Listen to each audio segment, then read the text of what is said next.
Hai semuanya, gimana kabar kalian? Semoga selalu dalam keadaan baik. Jadi welcome back teman-teman di Andy Grayson Channel, dan ini adalah segmen analisa pagi, segmen dimana kita akan mengulas untuk update news dan juga pergerakan dari market, ya khususnya market Bitcoin. Teman-teman, hari ini kita berada di tanggal 17 Maret 2024, hari Minggu teman-teman, dimana ya kita lihat pergerakan dari market semalam ada bantingan ya teman-teman, khususnya untuk market Bitcoin. Tapi nggak apa-apa, kita akan mulai ulasannya dulu dari kalender ekonomi. Kita akan lihat ada narasi apa sih di minggu depan, sehingga teman-teman juga bisa prepare, bisa bersiap-siap teman-teman. Oke, hari Minggu nggak terlalu banyak ada sentimen, tapi besok hari Senin itu akan mulai ada beberapa narasi ataupun news yang cukup penting. Besok ada rilis data CPI, Core CPI untuk Uni Eropa. Ini adalah data inflasi untuk Uni Eropa dan mungkin akan mempengaruhi perdagangan dari market euro ya, mata uang euro. Kemudian di hari Selasa tanggal 19 itu akan ada rilis data housing atau perumahan untuk Amerika Serikat. Kemudian juga ada data soal economic statement dari Uni Eropa. Lalu lanjut di hari Rabu, ini udah mulai rawan teman-teman, ada rilis data tentang CPI dan CPI dan juga PPI dari Inggris. Ini akan menjadi data yang cukup penting. Di Indonesia sendiri akan ada data soal keputusan suku bunga juga pada hari Rabu. Kemudian hari Kamis lanjut tanggal 21 ada interest rate projection dari Amerika Serikat, dan lanjut dengan interest rate decision dari Fed, teman-teman, atau keputusan suku bunga dari Federal Reserve. Ini akan bisa memberikan impact yang sangat volatile terhadap market.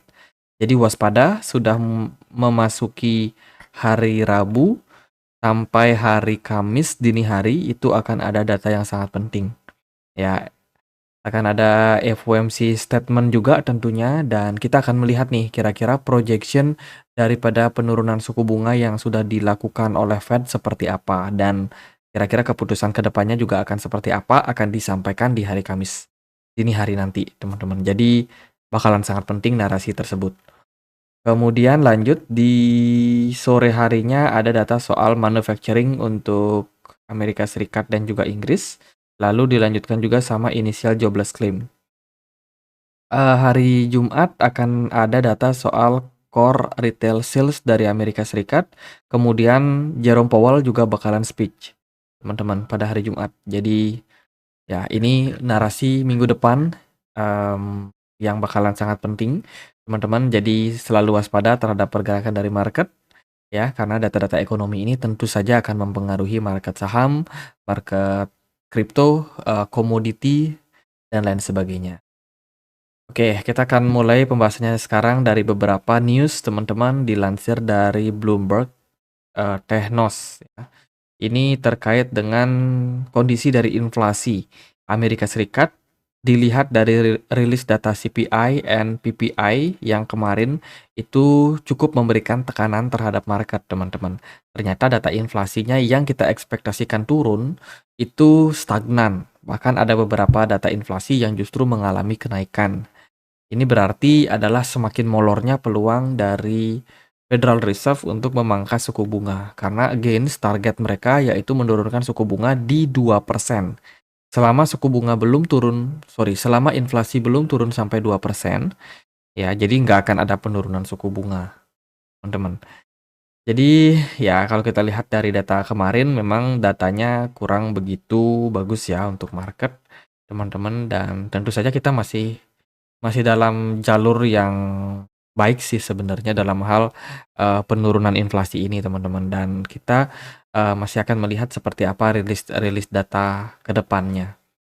Ya, data yang penting untuk diperhatikan yaitu data PCE inflation ya, tapi data CPI and PPI itu bisa dibilang menjadi data indikator awal atau leading indicator sebelum kita melihat PCE-nya mengalami penurunan.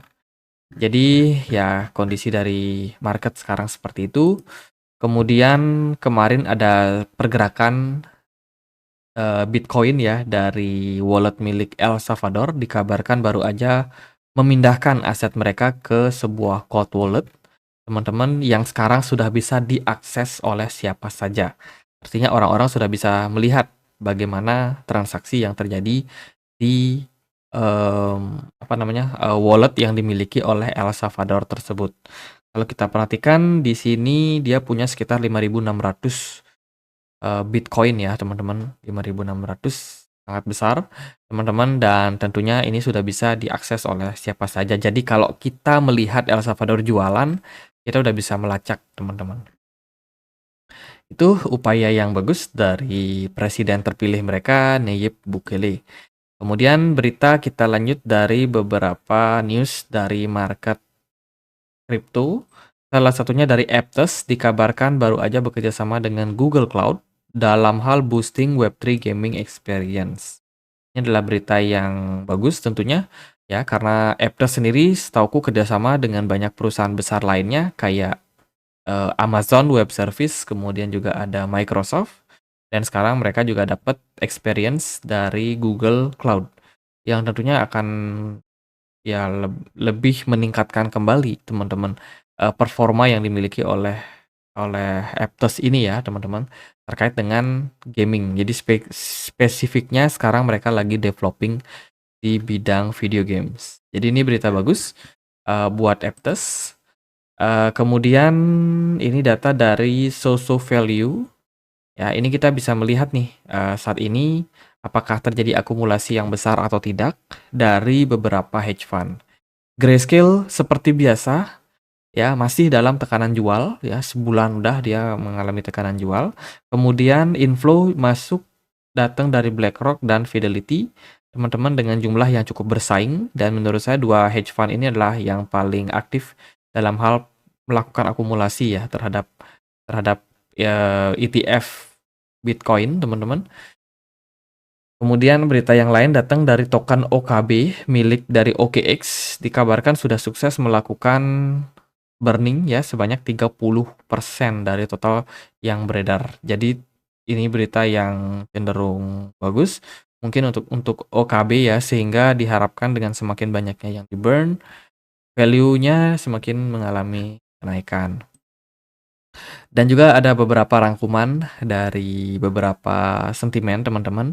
Kita akan langsung aja bacakan. Untuk yang pertama ada Arbitrum Foundation, dikabarkan itu menggelontorkan atau mendapat ya dana sekitar 400 juta dari crypto gaming fund, teman-teman.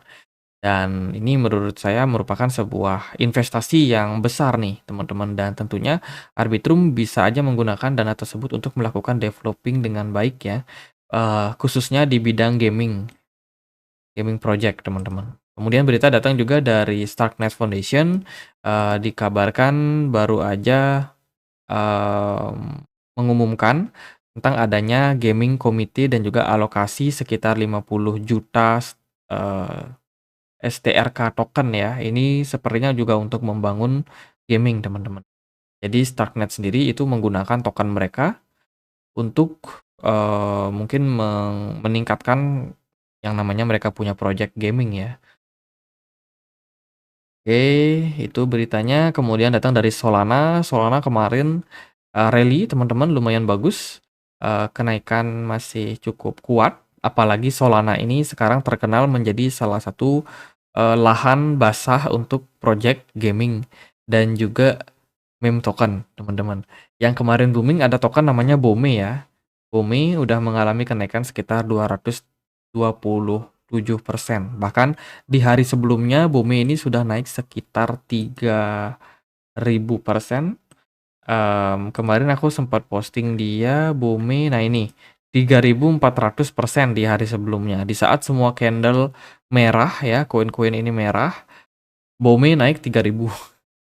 Jadi bener-bener kayaknya uang itu lari ke meme token ini, teman-teman. Jadi ini salah satu meme token yang running di project dari Solana.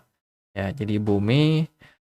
Kemudian juga ada beberapa data lain seperti MakerDAO yang kemarin first fase untuk gaming. Endgame ya, endgame launch in summer 2024. Ya itu, MakerDAO juga mengalami tren kenaikan di perdagangan kemarin. Dan sekarang kita lihat ya gimana pergerakan dari Bitcoin. Kita akan dapat closing time frame weekly besok. Overall sih menurut saya masih cukup wajar. Apa yang terjadi pada Bitcoin memang terjadi koreksi. Ya, cuman disayangkan BTC dominance-nya masih menguat. Altcoin kemarin terpressure sangat-sangat dalam, teman-teman. Jadi, merah ya. Dari Bitcoin sendiri di time frame weekly masih terbilang baik untuk saat ini, volumenya masih bagus, smart money juga cenderung masih baik. Tapi di time frame daily kita ada apa namanya? Ada beberapa candle yang mungkin agak agak tidak baik dan juga mungkin memberikan indikasi kita bahwa kita berpotensi untuk lanjut koreksi. Yang pertama ada pola bernama Twister Top. Ini terdiri dari candle hijau dan merah yang kurang lebih ukuran badinya sama, teman-teman. Sama. Kemudian kemungkinan akan dilanjutkan oleh 3 candle berikutnya.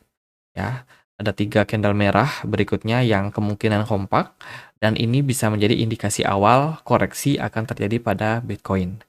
Jadi penurunan yang terjadi pada Bitcoin ke level 66.000 ini bisa menjadi indikasi awal saja, teman-teman, terhadap penurunan potensi yang lebih dalam daripada level tersebut. Jadi secara candlestick ya kemungkinannya probability-nya agak besar untuk lanjut koreksi, teman-teman. Itu kalau kita lihat juga di time frame yang lebih kecil buat Bitcoin. Saat ini di time frame 4 jam terjadi tekanan, teman-teman, di mana smart money udah banyak berhamburan keluar. Ya, smart money-nya makin menipis aktivitasnya pada market Bitcoin dan sekarang koreksi sedang terjadi, teman-teman. Itu dari Bitcoin yang agak struggle sih altcoin ya, karena BTC dominance juga masih cukup tinggi. Ethereum juga kemarin udah turun cukup dalam sampai ke 3.500-an, padahal udah sempat nyentuh level 4.000. Kemudian Dogecoin meme token ini anjlok 12%, GRT anjlok 10%, Kaspa 8%. Saya pribadi masih pegang Algo ya, dan Algo juga turun lumayan dalam. Ada di 11%, kemudian Manta turun sampai $3, 9,57%. Jadi overall market semuanya rata-rata koreksi ya. Rata-rata koreksi dan saat ini kita masih membutuhkan membutuhkan waktu untuk marketnya cooling down dulu dari penurunan yang terjadi belakangan ini, teman-teman. Kemudian kita lihat dia dari Fear and Greed. Dari Bitcoin sendiri saat ini kita lagi dalam posisi yang masih bisa dibilang tinggi ya. Kita masih dalam posisi extreme greed, teman-teman, yang menunjukkan bahwa ya retail masih cukup bagus ya dalam hal melakukan akumulasi, kemudian juga sentimen-sentimen atau narasi pada market juga masih cenderung baik. Jadi masih harus cooling down dulu sampai ke posisi yang lebih netral atau fear. Ya, di sana baru adalah momentum yang bagus sebenarnya untuk dapat harga murah. Kalau untuk sekarang, teman-teman yang pengen invest, yang mau DCA, tetap lanjut aja. Nggak ada masalah, teman-teman, mumpung ada momentum buat koreksi. Karena kita juga nggak akan tahu pasti sampai titik mana pergerakan Bitcoin bakalan mendapatkan bottoming. Kalau dari saya pribadi sih masih melihat level 58 sampai 57 ribu menjadi area yang cukup ideal. Kalau bisa turun lebih bawah, tentunya lebih ideal lagi, teman. Tapi ya itu, untuk saat ini masih santai dulu, teman-teman. Jadi nanti kita manfaatkan momentum yang lebih baik ya. Kalau udah mulai menunjukkan indikasi-indikasi koreksi akan segera berakhir, teman-teman. Jadi untuk sekarang paling gitu aja. Dan gimana menurut kalian? Apakah Bitcoin bakalan koreksi before halving? Ya, silahkan tulis di kolom komentar kalau kalian punya opini, teman-teman. Kita juga punya komunitas diskusi di Telegram, tempat aku untuk update berita-berita terbaru tentang market crypto. Bagi teman-teman yang mungkin mau join, linknya ada di kolom deskripsi video ini. Jadi gitu aja, akhir kata saya Andre. Makasih.